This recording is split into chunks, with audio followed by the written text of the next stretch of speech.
Don't be fooled by this shabby hat. Beneath this hat hides top business acumen. This little black boy named Bernard is a shoe-shining boy, but pay attention, he chooses to set up his stall in front of the bank intentionally so that his customers are all rich white people. He doesn't care about the little money earned by shining shoes, he works slowly so he can hear the financial secrets white people are talking about while they wait. As soon as they leave, the little boy would write it down in a notebook. All he really wants is the valuable financial knowledge he heard from them. From a very young age, he knows that his lifelong dream is to become a banker. This is Texas in 1939, a place where black people are oppressed by severe discrimination. His father tells him sadly that his dream is impossible, but Bernard's eyes show determination against all odds. 15 years later, the grown-up boy moves to Los Angeles with his wife Eunice and children. The racial discrimination here is not as serious as in his home, so he decides to start his business here. The family of 3 has to live in a dilapidated utility room of one of his relatives. Still, Bernard promises his wife that they will move out soon. He starts as a real estate agent and searches for houses for sale everywhere in the city. Through keen observation, he finds that the black community in Los Angeles is overcrowded, while the white community still has many empty houses. Black people have rental needs and financial strength, but there is no market. This is a great business opportunity for real estate speculation and renting. He sees a white-owned apartment with weeds on the front door, obviously not in very good condition. Still, only he sees the advantage of the house's location, which is adjacent to the black area. He goes to the owner and says, "You only rented out half of the apartment, so why don't you sell it to me? I'll give you $30,000 now and I'll give you another $5,000 when I rent out all the rooms." Although the owner admires his idea, he doesn't want to do risky business. Bernard expresses his understanding. Before leaving, he suddenly glances at the owner's calendar, which shows that it is given by a local bank manager. So an idea comes to his mind. He says goodbye to the owner and goes to the bank directly, where he finds the manager who sent the calendar. The manager's secretary, who discriminates against black people, refuses to introduce him to the manager. He waits for a few hours at the bank door, and when the manager comes out, he stops him immediately. He says, "I know one of your VIP customers. The business I do will benefit him, and I hope you can approve a loan for me." But the bank manager rejects him without thinking. That night he receives a call from the owner. The owner asks him, "Did you use my name to try to get a loan?" He has no choice but to apologize. Unexpectedly, the owner doesn't blame him but admires his belief that he will not give up until his goal is achieved. The owner decides to guarantee the loan for him. So, he gets the first loan in his life from the bank and buys the property. An old white lady has just come home from shopping when she sees a black man at her door. "What are you doing?" she asks with a sharp voice. The black man answers calmly, "I'm renovating the apartment building." The old lady speaks with a mean face, "Workers like you should be careful." Bernard responds, "Don't worry, this is my building, and I will definitely take good care of it." Speechless, the old lady goes home angrily, and the police come soon after. They tell Bernard that an old lady called the police and then asked him if he pretended to be the owner and contradicted her. Unexpectedly, Bernard takes out a copy of the real estate certificate. It turns out that he has foreseen trouble, so he is prepared in advance. The police realize that the house really belongs to him, so they leave in a huff. That night Bernard returns to the apartment building. The old lady at the door sees him and immediately tells him to get out because it is not the time for renovation.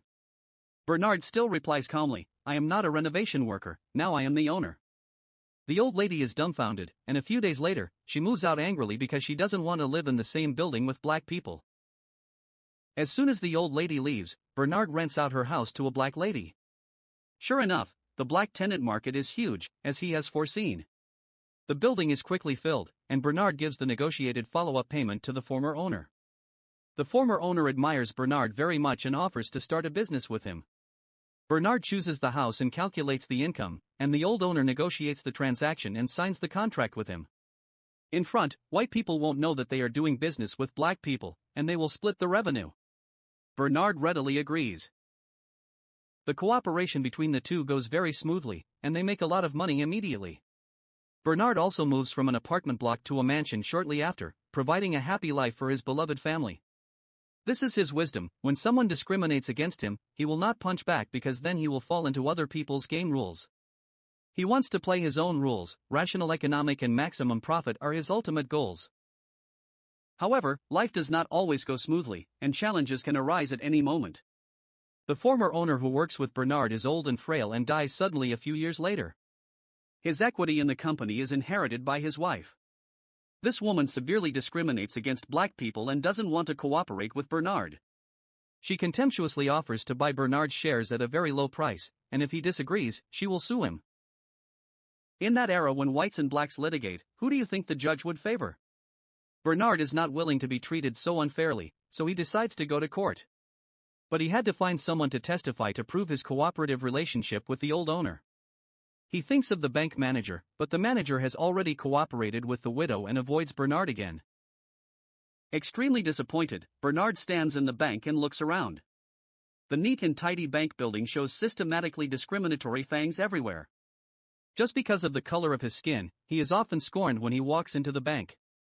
Thinking of this, a bold plan gradually rises up in Bernard's mind. There are 4 banks in one building, and each of them has closed doors for this black man. At this moment, Bernard's mind generates a genius idea: I will buy this building and see who of you dares to discriminate against me again. So Bernard finds Joe, another black real estate developer in Los Angeles, and tells him his plans.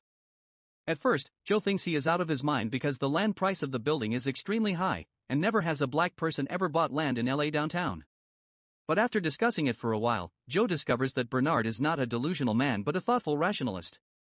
Why does he want to buy this building? Because as long as he owns the building, the bank inside will serve him. They dare not refuse to give him a loan.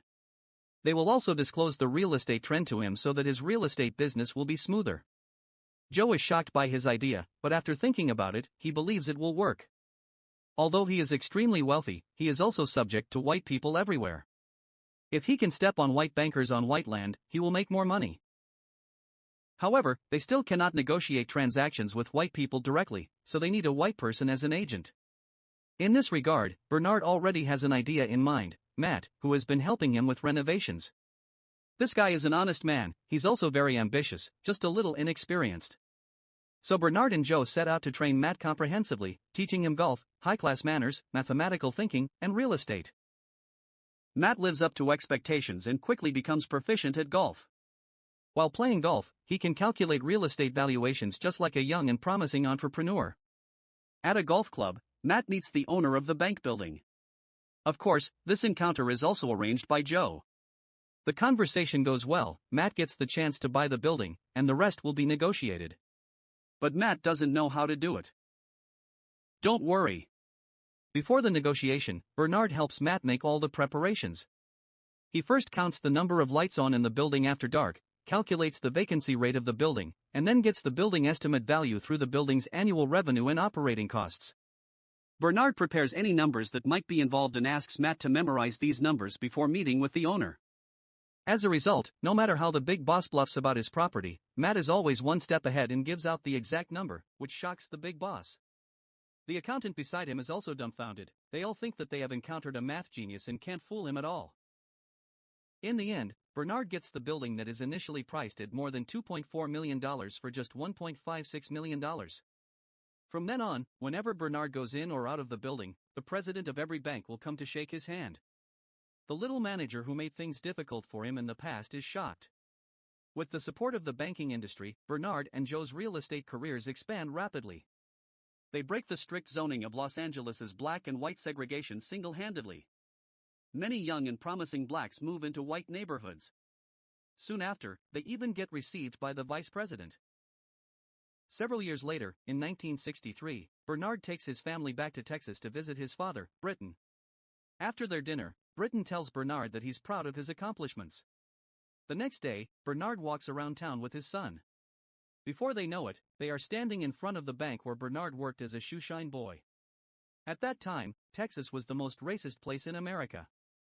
They meet a young boy shining shoes just like Bernard used to when he was little. To Bernard's surprise, the boy will only work on the shoes of white people.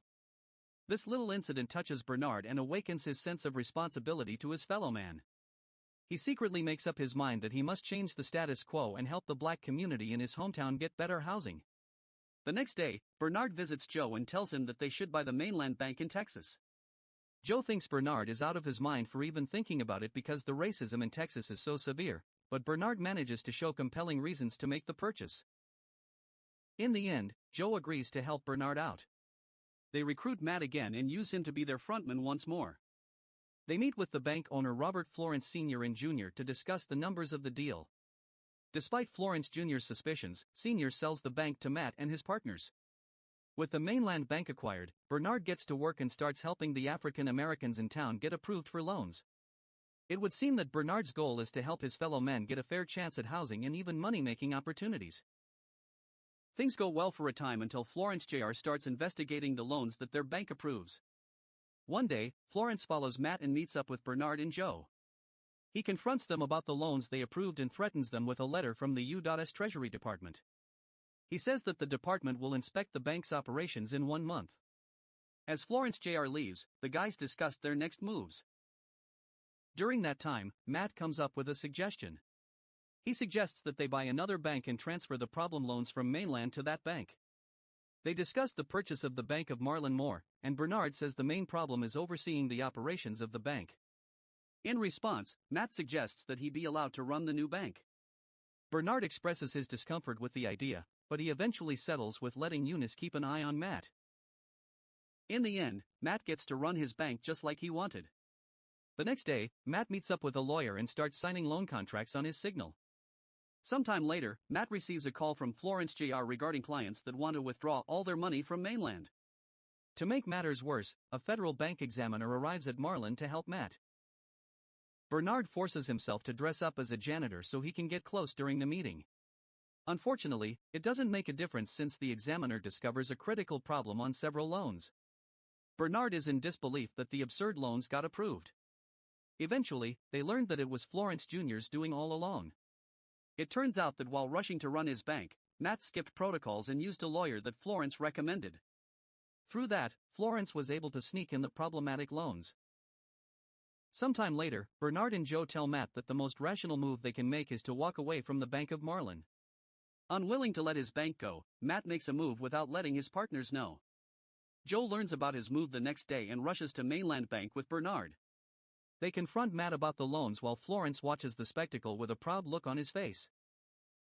Bernard tells Matt to get their books, but it's too late. The federal bank examiners arrive to revoke mainland bank's license to operate. While leaving the building, the FBI arrests Bernard and Joe. Bernard tries to stand his ground, but it's a futile struggle. Sometime later, Bernard and Joe meet up with their lawyer. They learn that their case got dragged along with some racial politics in the country. Meanwhile, Matt talks with Senator McClellan about testifying against his partners in exchange for his freedom. Matt contemplates his next move that night and makes a phone call. Matt follows McClellan's suggestions and testifies against his partners at the Senate hearing the next day. Later that day, Bernard also meets with McClellan and listens to his proposal. He gives him a choice to take an immunity deal and confirm Matt's testimonies, or Bernard can say whatever he wants and go to jail.